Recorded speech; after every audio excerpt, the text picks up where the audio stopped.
خواتین حضرات، بابا فرید رحمۃ اللہ علیہ برصغیر کی اولیاء کرام کی فہرست میں ایک نمایاں حیثیت رکھتے ہیں۔ آپ کا خاندانی نام فرید الدین مسعود ہے اور والدہ کا نام کلثوم خاتون، والد کا نام قاضی جلال الدین ہے۔ بابا فرید 5 سال کی عمر میں یتیم ہو گئے، لیکن دنیا آج بھی بابا فرید کو گنج شکر کے لقب سے یاد کرتی ہے۔ خواتین حضرات، ان کا یہ لقب گنج شکر کیوں پڑا، اس کے بارے میں مختلف کتابوں میں مختلف روایات پائی جاتی ہیں، جن میں سے ایک روایت یہ ہے کہ بابا فرید کو گنج شکر پہلی مرتبہ ان کی والدہ صاحبہ نے کہا۔ خواتین حضرات، کلثوم خاتون یعنی بابا فرید کی والدہ بہت عبادت گزار اور نیک خاتون تھی۔ آپ کی ایک کرامت کا تذکرہ اکثر معتبر تحریر میں موجود ہے۔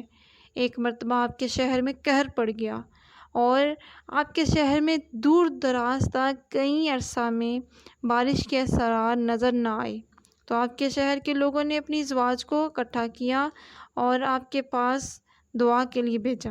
خواتین حضرات، آپ کی والدہ نے خواتین کے اسرار پر اپنے صحن کی جھاڑو نکالی اور 2 رکعت نفل ادا کرنے کے بعد یوں دعا فرمائی: اے میرے پروردگار، جھاڑو سے صفائی کرنا میرے اختیار میں تھا، سو میں نے تمام کچرے کو سمیٹ لیا۔